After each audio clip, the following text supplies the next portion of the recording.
Previously on Open Investigation. You and I have gotten to know each other so much over the past 20 years.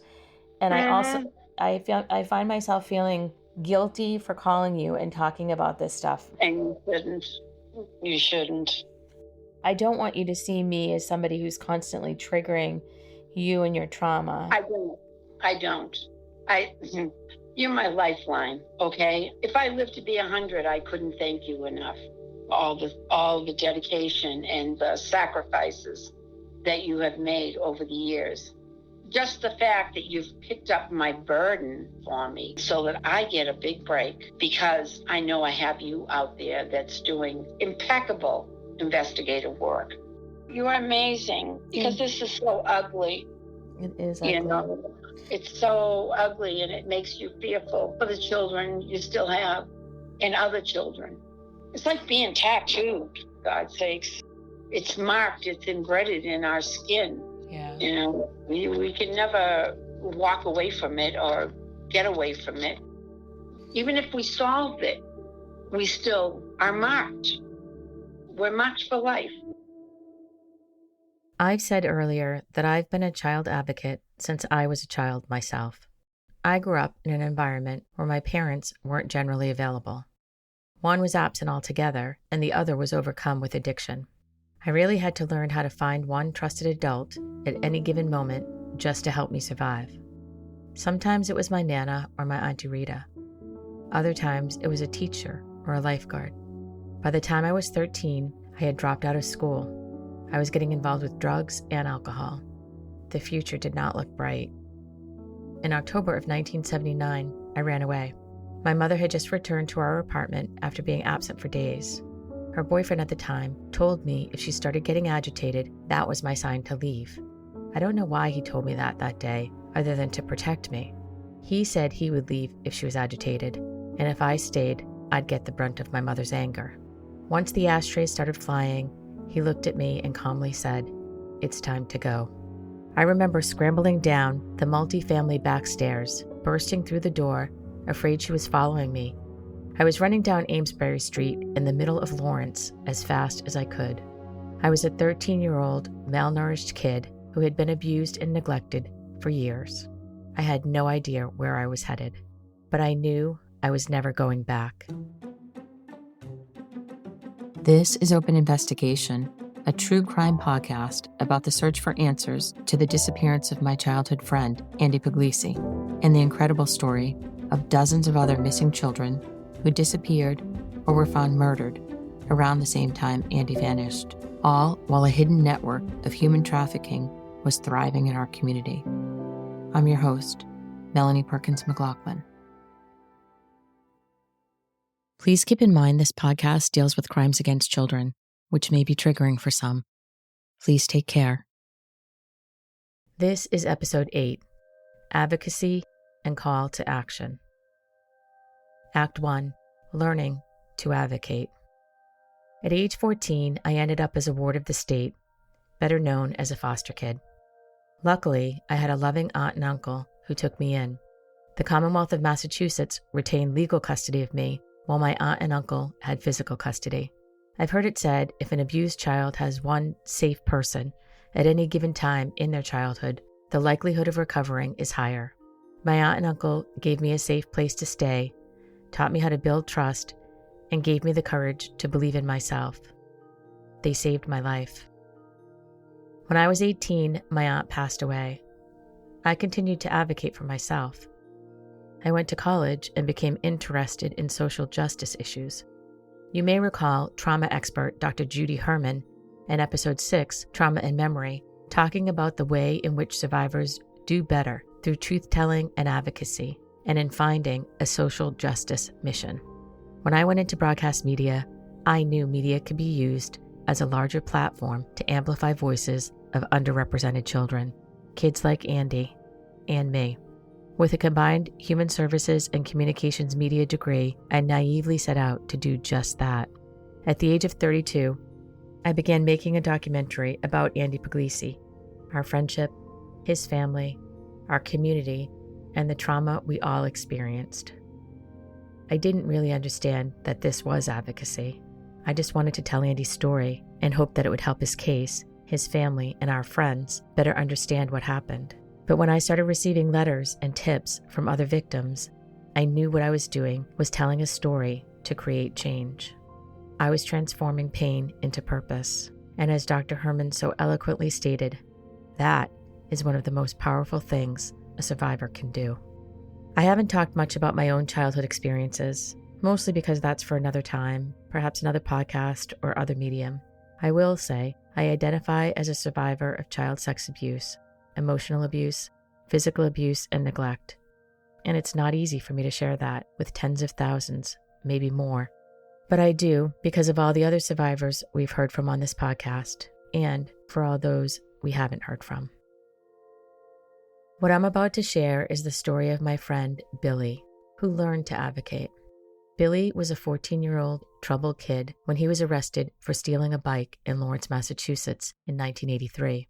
Billy was sentenced to serve 100 hours of community service at St. Basil's in Methuen, Mass., where he met Father Martin Hyatt. I'm Billy Giblin from Methuen, Mass. My mom was a single parent. My dad died when I was 4 years old in a car crash, and I got in trouble at age 14, walking home from football practice. A friend of mine beat up a kid, and I took his bicycle. At the end of the day, we got caught, and I was sentenced to 3 years probation, 100 hours of community service, and I got assigned to St. Basil Seminary through the Lawrence court system, and I was assigned to do my hours with a Father Martin Hyatt, and he started me out weeding the garden outside and then bringing me inside. And it first started with him putting me in headlocks and putting his hands on me and giving me noogies. This priest took it upon himself to start bringing me in his office and start doing confessions with me, face-to-face confessions. I would see him once a week, twice a week, always greeted me with a hug on both sides, and you have loser engraved in your forehead, and you're a loser. And he always stare at my forehead and say, oh, the hour is gone today, but, you're still a loser. He would make me do push-ups, start spanking me, first with his hand in a magazine, and then whenever it was in his office, he would have me pull my pants down, and he would spank me skin on skin. And then the confession started. He would go through all the commandments, asking me, about masturbation and what I masturbate to. And, I want you to bring me the books you're masturbating to. And then I'm innocently telling him, my confessions upstairs, and he'd have me get down and he'd start spanking me on the outside of my pants. And then his office was downstairs, and then he would have me clean the hall right next to his office, and then it was face-to-face confessions in his office with the door closed, and it was much more private downstairs. And I'm trying to come clean with this guy. I'd come clean with him about masturbation and smoking weed, and then that led to me kneeling in front of him and him putting me under his gown, blowing on his penis. So it led me there. And then, he used to drive me home sometimes too. He would feel me up in front of my house, feeling my thighs, my legs right in front of my house. It was a control thing. Like, I was only 14 and I was under the order of a court. Even if I was ready to say something, I couldn't. He could have violated my probation. I could have went to a DYS. So totally, he knew that. And then, my father, me not having a father, I feel like that equation, broken homes, divorced parents, no father. And there he is. He was somewhat of a father figure to me. There was a part of me that liked him. And obviously I don't feel that way anymore. But when I was a kid, I was more so looking up to him for guidance and what was on his mind, like that. That confuses the shit out of me, but that's the manipulation of him he knew he had full control of me. Between the court, between my mother, he had total control of me. I could have went either way in life, going to jail or not, and he had control of that. It's really weird how he worked his way in to putting his hands on me, and all part of the grooming process. I can put it together now. By senior year, I started doing steroids. I was so angry. You remember your first kiss in high school with a girl, and this was my first introduction to sex by this monster, and it's something I can't forget. Yeah, I can't imagine. And I think you're so brave for telling us the story. And I know that the trauma that survivors go through lasts a lifetime. And I also just want for one of the reasons that we're doing this, Billy, is because, like I said, I think that there's lots of other victims in Lawrence and in the Merrimack Valley. And you're from the area, I'm from the area. And I want to let people out there know, that they're not alone, that this was systemic. In 2001, after learning about other cases of CSA in the Merrimack Valley, Billy retained attorney Mitch Garabedian. They began working on his case. I had a job loss at 41 years old, and a job in 19 years, and didn't know anything about anything, didn't know anything about what my brain's going to recognize, but I came off Percocets and weed cold turkey, not knowing the effects, and my brain was wide open, and all those memories were wide open, and had no idea how to deal with it, and had 2 suicide attempts between 40 and 45. And it wasn't until I got totally sober at 45 years old until I could get into therapy on a clear head. And I stress that a lot. There's nothing easy about it.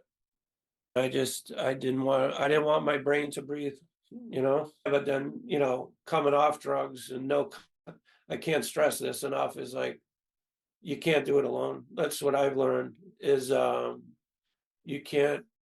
Billy shared that a few times during negotiations with the church and his attorney, he was having a hard time dealing with the trauma, and the process was dragged out further by scheduling issues. Ultimately, the statute of limitations was about to run out, and according to Massachusetts law, Billy would no longer be able to pursue either a civil or a criminal complaint. Who would want to talk about this? Like, you don't talk about it for years. Like, I kept a secret in with him. When you keep the secrets in, your body pays for it. It's like putting your hand over a car muffler and it can't breathe. I use the same analogy as it's like putting your hand over your mouth and not talking about it. Like, you're going to get backed up in your car, or yourself isn't going to run right. You look at the people that have overdosed or committed suicide, and they never got to where other people are with this abuse, and they're dead. And my goal is to expose it, and I want him to know it's me. More than 30 years after his abuse as a teenage boy, on September 3rd, 2021, his 53rd birthday, Billy Giblin filed an official police report with the Methuen Police Department. Based on public records, Billy named Father Martin Hyatt as his abuser. I filed a police report on my 53rd birthday, and I get affected by the statute of limitations criminally and civilly, and there was nothing they can do. I feel lucky that I have the right tools. I talked to my friend Bob from Road to Recovery, Bob Hoatson. We talk a couple times a week. He's also a survivor. Easy for me to connect with him, and we understand each other. My meetings, I do 3 meetings a week. I do two with SNAP, Survivors Network from Abused by Priests, and their leaders are awesome. The outside person, I know they mean well, who haven't been abused, and they'll hear you out, and you want them to understand. They'll understand a little bit, but when you're in a group and all these people, unfortunately, have been abused, it's like I feel so comfortable because we all relate to all our issues. Yeah, it's just a real healthy way to get it off your chest and not hold it in. And I can't express enough. Meetings are important, but they're not as important as therapy. But you can't just expect to do meetings and your life is going to be better. That's a great step forward, don't get me wrong. But to do you need to do it in combination. You I can't imagine not going to therapy, to be honest with you. I asked Billy to share how he was able to begin advocating for himself and others. So with advocacy, I talk to survivors if they want to talk about it. And I've also testified 3 times in front of the Joint Committee for the law change. What was that like? Was that helpful testifying? And had you done it before? Did you know how to do it? Didn't know anything about doing it. I knew I was ready. I was ready to do it. And again, I could have never done it without having an open mind and not having drugs in play. But the first time I was ready, of course I was good nervous, but I'm actually a pretty good writer. And there's something else that I want to touch on is, there's a barrier in my brain from the priest. He used to always tell me I had a learning disability.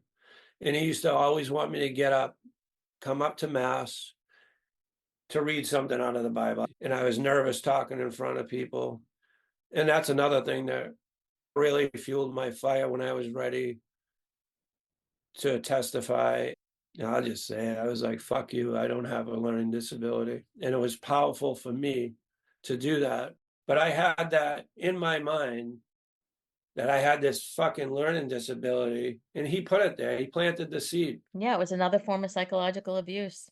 What would you want to say if there are survivors out there that are like you, Billy, right? You lifted, you steroids, drug, all this stuff, just like you, just a kid from the valley, whatever, if they're out there and they're struggling and they're listening to this, what would you want to say to them? I would want to say, pick up the phone and reach out to myself or Road to Recovery. I can't talk enough about Bob Hoatson. This guy drove 4 hours, and I look at how important it was.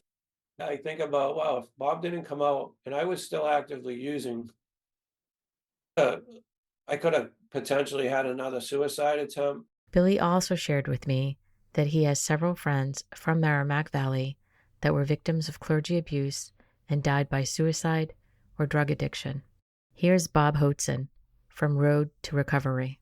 Well, keep in mind that I am also a victim of clergy sexual abuse, and I've taken from my recovery strategies and skills that hopefully will support others. For example, when I meet somebody for the first time or I talk to somebody on the phone for the first time, my usual mantra is, thank you for calling. How can we help? And I'm so sorry for what happened to you. And I think those words very often are the first words that the person has heard in their entire lives. And then as we speak, I say, and by the way, I believe you. Yeah, I believe you. It's so crucial. So the first steps to recovery are to, in terms of helping somebody, is to, number one, empathize with them. Number two, say you're sorry to them. Apologize for what happened to them, even though you're not the one that did it. But just to hear the words, I'm sorry for what happened to you, is so crucial. And then, of course, I believe you. For the most part, the road to recovery involves, number one, telling the story, and then getting the help you need to stay on the road to recovery. Bob drove 4 hours, and it's what he does for victims. He'll come out. He took me to breakfast.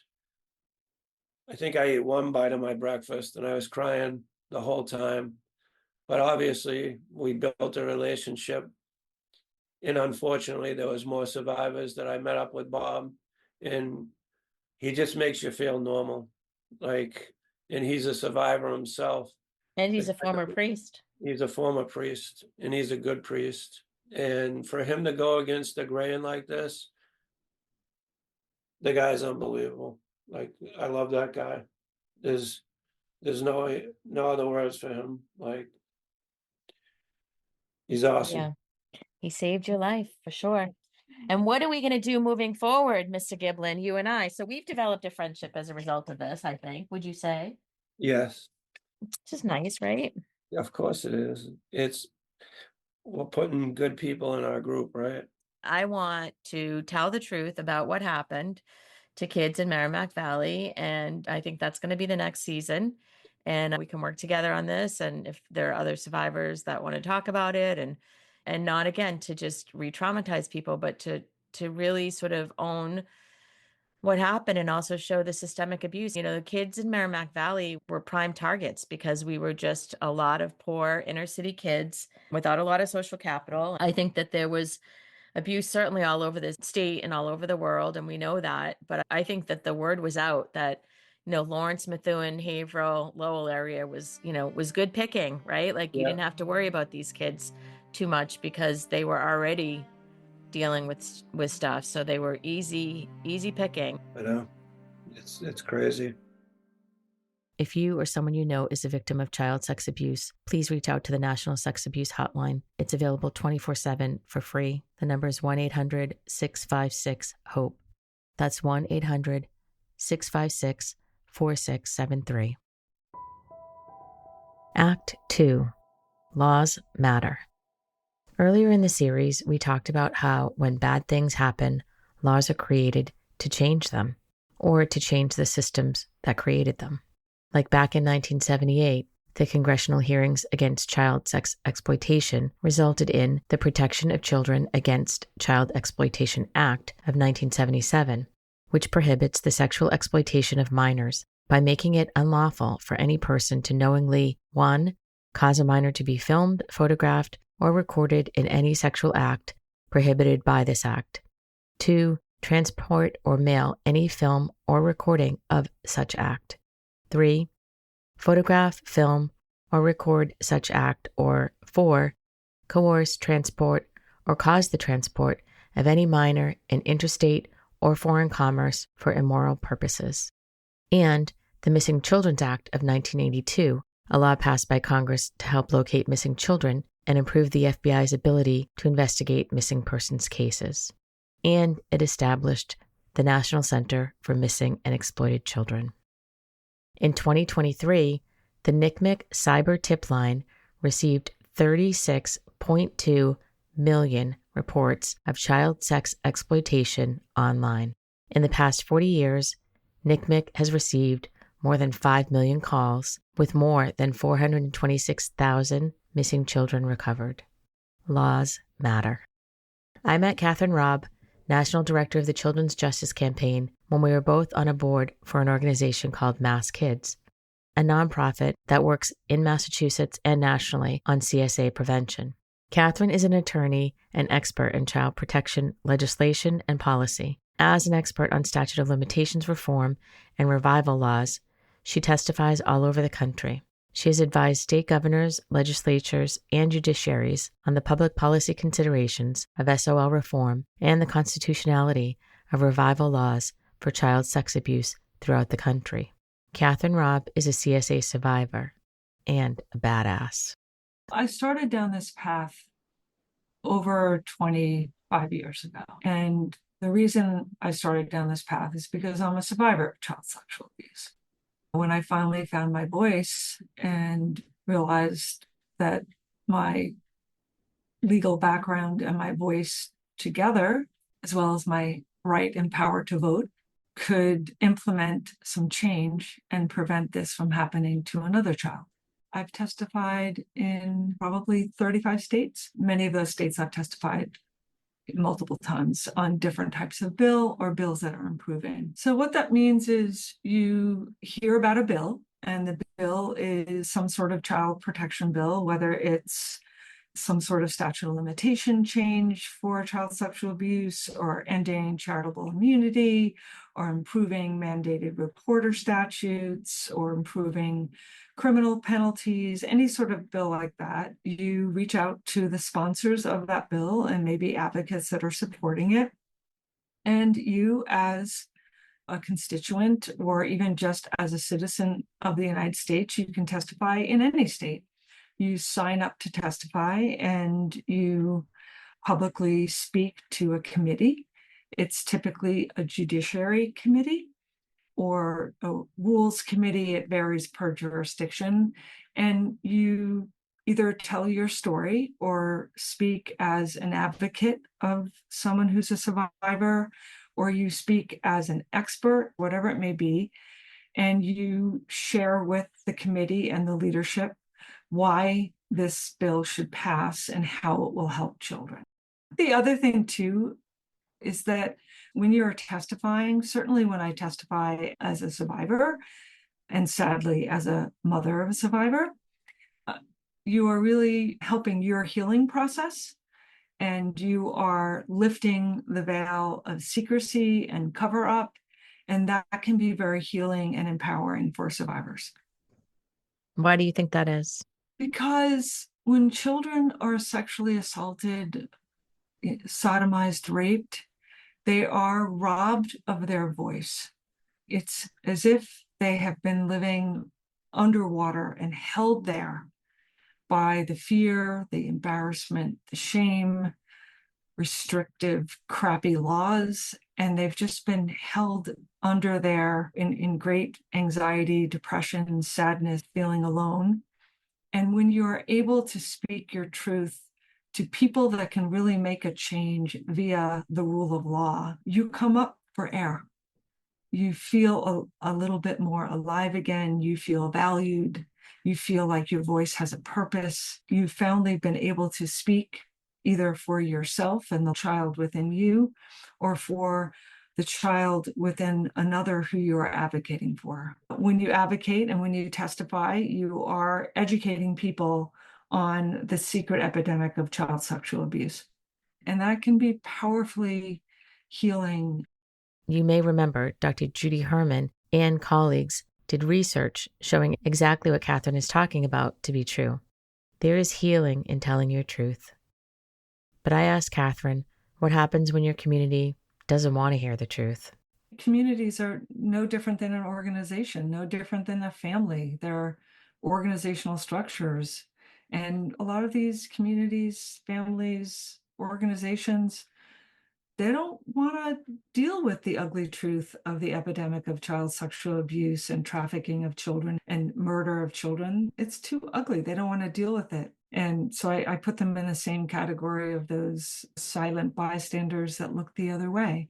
Somehow it insults them, rather than stand up and really be a greater leader because, I don't give a shit how ugly this is. This is harming our children. We're going to take this and we're going to talk about this and handle this. It takes a lot of courage and real leadership to do that. And, sadly, it's few and far between. Throughout the production of this podcast and the research on the film, I've also testified at judiciary hearings on behalf of legislation supporting victims of child sex abuse. My colleague, Dr. Anne-Marie Myers, a forensic anthropologist featured in the Have You Seen Andy documentary, who has been part of several teams that have recovered and examined the remains of missing children in Massachusetts, including Sarah Pryor, Holly Peranian, and Molly Bish, has worked closely with me and others, hosting Missing Children's Day annually at the Massachusetts State House for the past several years.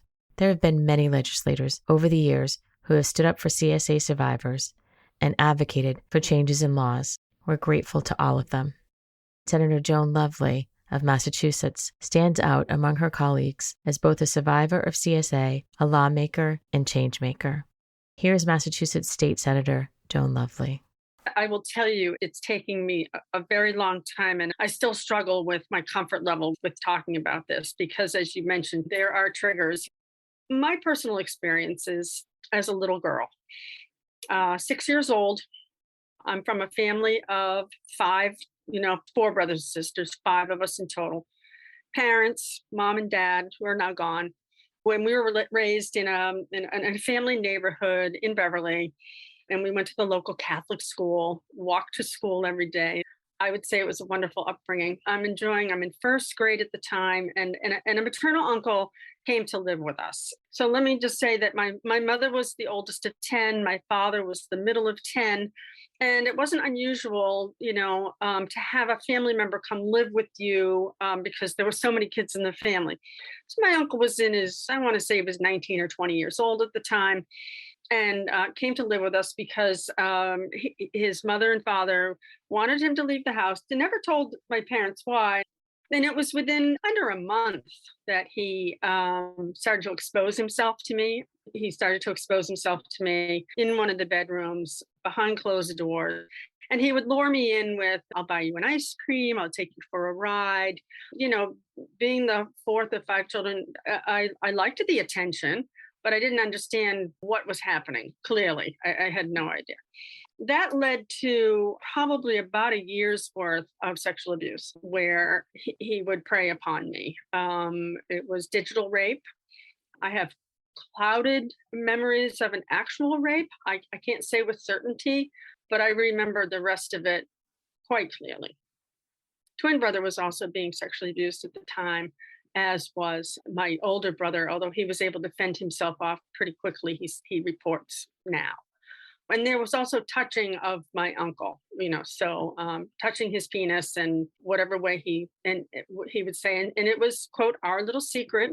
And he would reward me with taking me for ice cream. That went on for months and months and months until one early evening, I was with my mother in her bedroom, and she was combing my hair, and I happened to see that my dad was in the bathroom, and the door was ajar, and I peeked through the door and saw that he was getting out of the shower. So I just saw him from the backside, and I made a little game out of it. And I said, "Oh, I just saw Daddy's bum.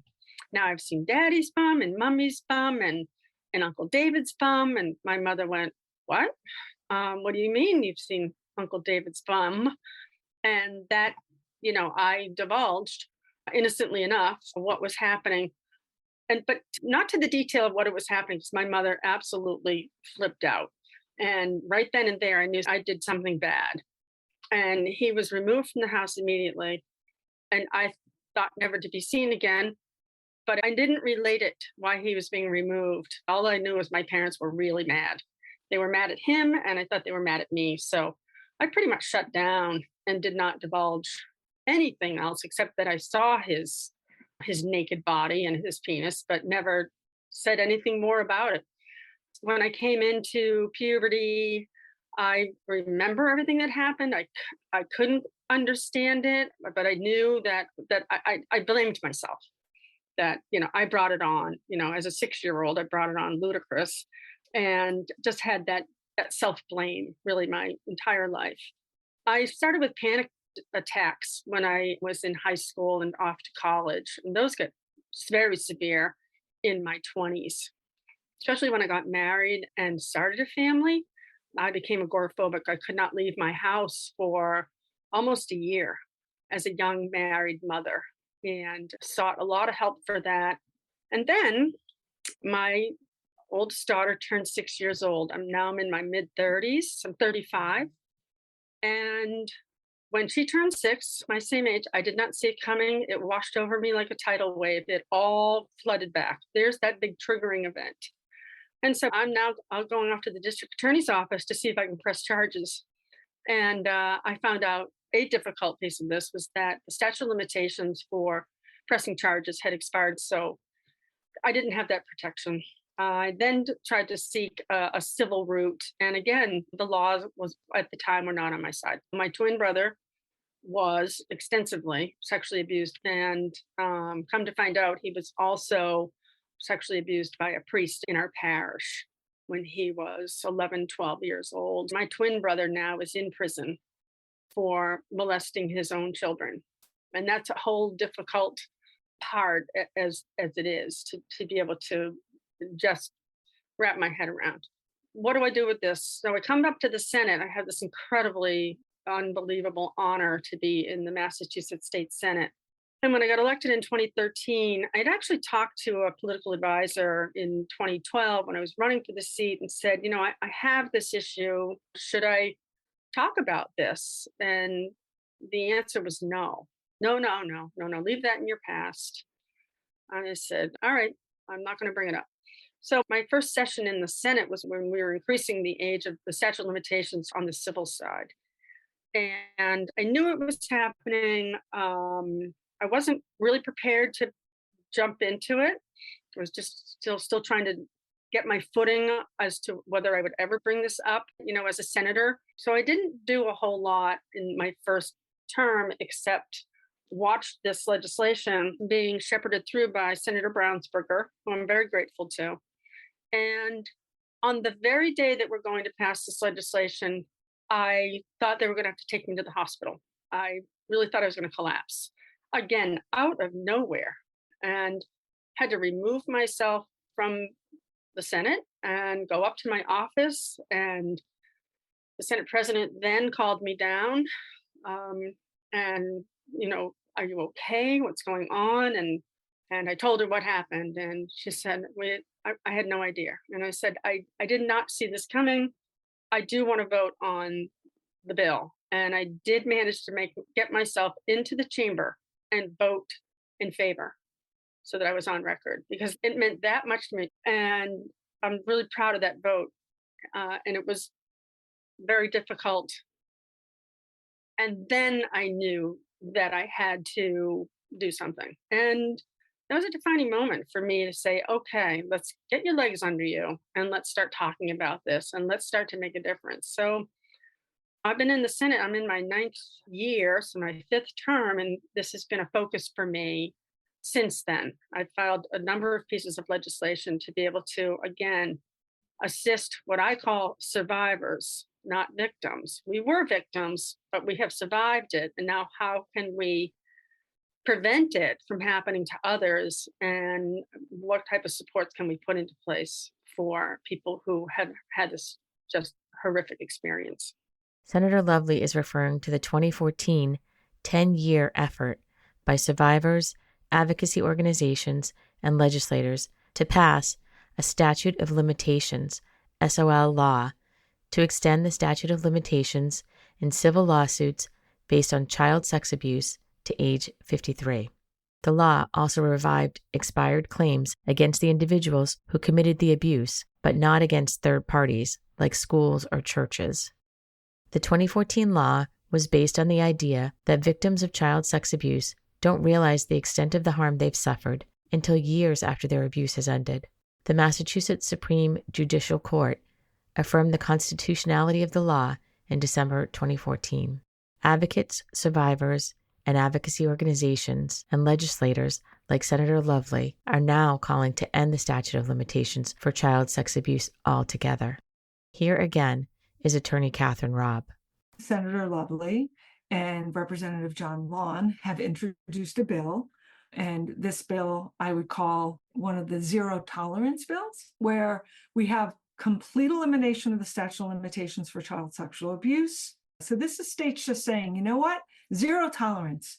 If you don't protect a child and you know that there's a perpetrator in your organization, or you are a perpetrator yourself, you touch a child, zero tolerance, whether it happened 50 years ago or it happens in the future, you don't get the benefit of a statute of limitations. And one of the reasons we believe that there should be no statute of limitations and permanent revival, that a window that never closes, is because every survivor, every victim, however they identify, should be able to come forward when they are ready to come forward. Everyone's got a different path, a different healing, different circumstances, different support systems, and they should be able to find the courtroom doors wide open when they are ready. Why do we have laws that benefit a sexual predator? Why do we have time benefit them when survivors suffer in perpetuity? We also work on changing mandating reporting laws, changing charitable immunity. We're very interested in changing Chapter 11 bankruptcy because it was never meant for child sexual abuse cases. So any law that protects children and gives justice to survivors, we work on the writing, the editing, the testifying, the advocating, maybe doing briefings for lawmakers, educating them on the problem, educating them on the financial burden on taxpayers that child sexual abuse has. So we're involved in passing legislation across the country, using the power and the rule of law to protect our children.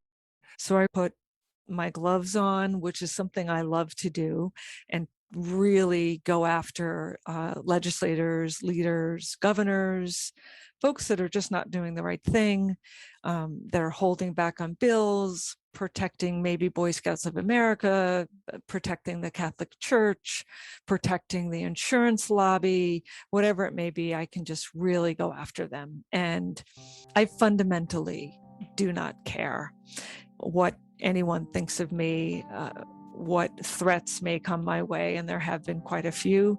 I don't care. When it comes to speaking the truth and protecting children, I will do this until I'm in my grave. And I think that because this is such a difficult thing to speak about, and it feels like fiction, it really calls upon us to speak and to change. And really the only way we're going to change is by speaking about it. And, you know, we're making some strides, but we still have a long way to go.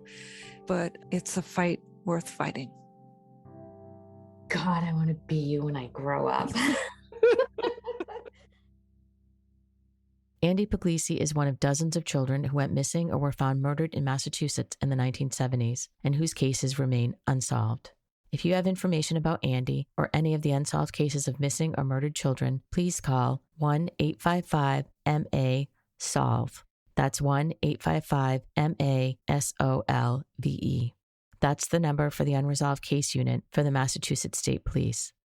You can always also contact the National Center for Missing and Exploited Children. That number is 1-800-THE-LOST. Act 3. Call to Action. So, here we are at Act 3, the final act in Season 1 of our 8-part investigative series, Open Investigation. It started with the disappearance of my childhood friend, Andy Puglisi, and updates to his case, including identifying additional suspects and the haunting description of his proposed death told to me by none other than a Catholic priest, the uncle of our childhood friends. We learned about the trafficking of foster children and runaways by social workers, priests, and sex offenders, and the organization of the first publicly recognized child pedophile ring in the Northeast, the North American Man-Boy Love Association, created in Revere, Massachusetts, after what was called a child prostitution ring, and in actuality was a national pedophile ring, was broken up. We heard directly from child survivors who had been trafficked to these people and shared access to our original research, revealing dozens of unsolved cases of missing and murdered children in Massachusetts in the 1970s. We documented connections between convicted child murderers, child rapists, community organizations, and otherwise respected community members. We shared a behind-the-scenes look into an FBI investigation and excavation of a site in Georgetown, Mass., where it is believed multiple children may be buried and where certainly multiple children have been recovered, harmed, or murdered by known offenders. You may remember I mentioned at the outset of this series, in the beginning, it would all seem too incredible to be true. But I hope now, with all the evidence we've presented, you recognize it is true. I've shared the research, the documents, the interviews, the evidence. We tried so hard to get people and organizations to pick up this podcast and help us get it distributed. As of this writing, no one has. We decided to publish independently, and you all showed up to listen.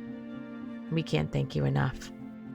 At the suggestion of others, we wrote press releases to over 30 local media outlets, and remarkably, to this day, not one has reached out for more information. I'm not sure why or what it all means, but I know you stuck with this podcast and listened throughout, and I know it sure as hell wasn't easy. But I'd like to think you did it for the survivors, the kids, because you care. But honestly, what good is caring or telling these stories if nothing changes? And that's where you come in. Since the last time I checked, we had 60,000 downloads of this podcast, and over 250 5-star reviews, which, to be honest, I read now and again whenever I'm feeling a little down. And I'm even thinking about printing them and creating a little collage. So thank you for that. I needed it. Honestly, I'm manifesting our number getting to 1 million or more. I want these stories shared, and I want you to do some things to help survivors of child sex abuse. They're small things, really, in the big picture, but they matter. So please, take a minute and listen to our call to action. On behalf of families and survivors, we're asking you to send an email to the Massachusetts Speaker of the House, Ronald Mariano, at Ronald, RONALD MARIANO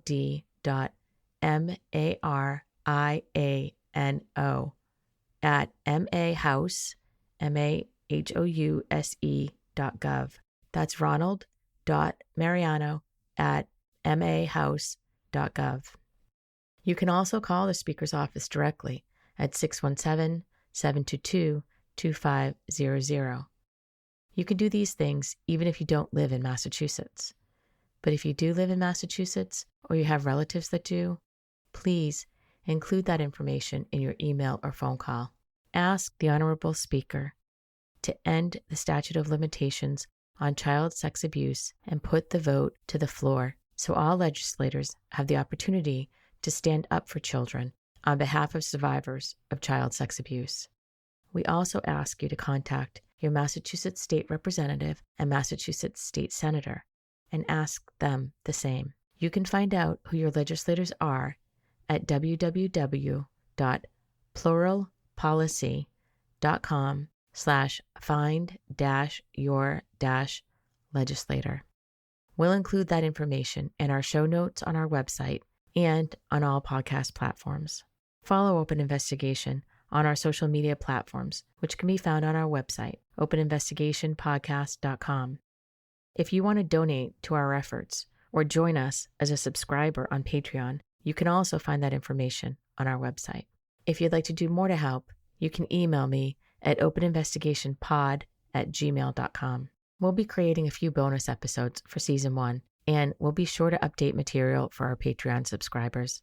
Thank you all for being patient. And based on feedback from listeners like you, we've decided to expand our investigation into Season 2 of Open Investigation, Merrimack Valley, where we'll explore coordinated clergy abuse in the Merrimack Valley, learn more about who exactly the 15 or more credibly accused priests in the area were, what they were accused of, and how they participated in coordinated abuse and cover-ups. As always, our stories will focus on survivors, with fact-based, victim-centered, and trauma-informed reporting. So please subscribe to our show and get ready for the next Open Investigation. I'm going to close this episode with a discussion between me, my friend Billy Giblin, and Road to Recovery founder Bob Hoatson. But stay to the end to hear live audio of Billy's remarkable testimony before the Massachusetts State Judiciary Committee, his first of many. Thanks so much for listening. How many survivors do I know from the Merrimack Valley area? I would say at least 20 people I know from just the Methuen area. That's just one little area. So, and I feel like the only reason why I connected with them is because they knew my story and they were comfortable enough to tell me about it.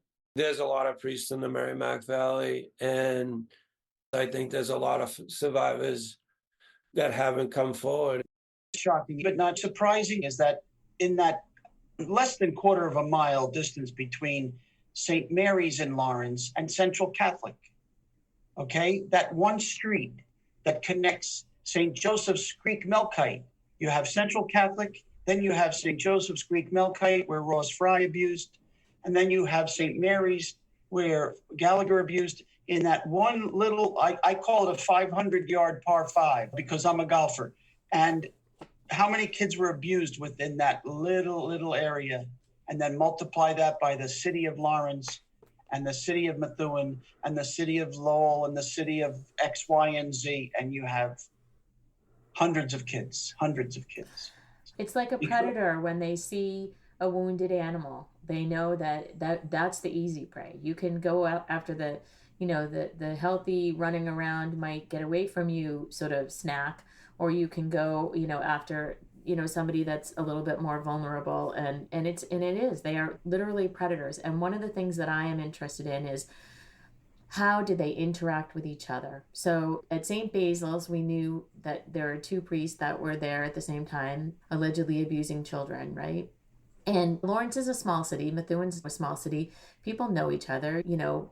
Billy and I didn't know each other before, but we found out pretty quickly we have a lot of mutual friends. And so if you don't know the person, you know someone who knows the person, right? Like, that's just the way Merrimack Valley is. And so, especially in an insular community like the Catholic community in the Merrimack Valley, I have no doubt, especially like you talk about, Bob, this sort of triangle of St. Joseph, Central Catholic, St. Mary's, that these priests had to have known each other. My 10-year-old, very handsome, very charismatic childhood friend disappeared in the summer of 1976.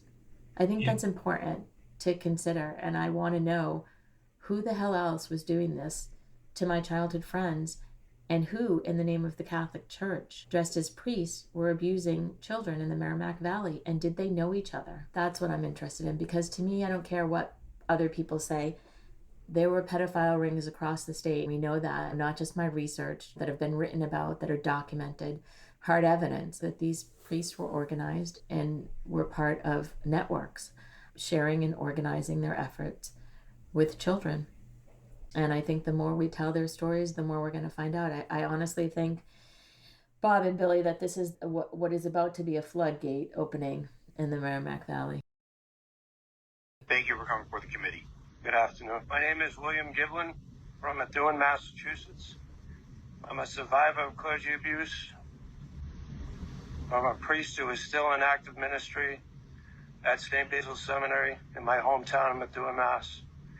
I was assigned to St. Basil's from the Lawrence court system as a juvenile at age 14 to do my 100 hours of community service. My mom was a single parent of 3 due to a car accident that killed my dad when I was 4 years old. This priest would always greet me with a hug on both shoulders and look at me and tell me what a loser I was. He would then have me weed the garden outside, and then have me clean the hall near his office. And then he had me come into his office for face-to-face confessions. I was blindly obedient. This is where he had me shut the shade, and after confession, he would sexually, physically, and emotionally abuse me. This is how I was introduced to sex by a priest, a trusted position, a man of God. My brain still can't register it, and my memory clearly remembers it. To think this priest was trying to help me and guide me in the right direction. This abuse led me on a life of drug addiction, shame, anger issues, relationship issues, trust issues, family issues, intimacy issues, self-doubt issues, marriage issues, job issues, and multiple suicide attempts. This abuse cracked the foundation of my innocent childhood. Murder of the soul defines it best. It's left me confused with all aspects of my life. I carried this secret from age 14 to 42 years old, well over 7 years, which is how the law now reads. These institutions need to be held accountable for the damage it's done to so many children. You can't force someone to talk about this issue. So many people overdose or commit suicide because of the secret you keep and the toll it takes on your body. Please eliminate the statute of limitation. You can't force someone to start talking about this. It's when you're ready, period. The Malachite organization has known about me since 2012, and this priest is still working with children. I came off drugs at age 45 years old with multiple suicide attempts between 40 to 45. I'm 55 now. At age 45 years old, I got into therapy, and I've been there ever since trying to figure out why this priest chose me, along with many other issues due to the abuse. Along my journey, I got connected to Road to Recovery and Robert Hoatson, president and co-founder, the man who drove 4 hours to come see me so I could tell him about the abuse. He listened, that's what I needed. Robert continues to be a big part of my recovery, and I am proud to call Bob my friend. What he does for victims on a daily basis is off the charts. Thank God for people like him and the SAP organization, both running Zoom meetings for survivors of clergy abuse. These two organizations are a big part of my recovery toolbox for me and many others. I can't forget my therapist, Paulette. She also has given me the tools to survive this awful abuse. The alarming thing is that this priest is still working with children at St. Basil's. Please pass these bills for survivors like me, children who haven't received justice. I would like to thank all of you for listening. In closing, would like to thank Senator Joan Lovely for bringing this issue forward. Thank you, Mr. Giblin. Thank you very much for your courage to come before the committee to testify. This episode was produced, written, and hosted by me, Melanie Perkins McLaughlin. Editing by Mike Josha. Original music and additional editing by Drew O'Doherty. Consulting producer, Angel Wood, from Crimes of the Truest Kind. Research by Melissa Ellen and Maggie Schneider. Production assistance by Dara McFadden, Sarah Ruminap, and Alexandra Vega. Our social media producer is Carla DiStefano. I want to give a special thanks to all of our survivors who participated in the podcast and everyone who shared their truth in the interviews and sharing your braveness and your story with the rest of us. To all of you, thank you. And special thanks to George. You know who you are.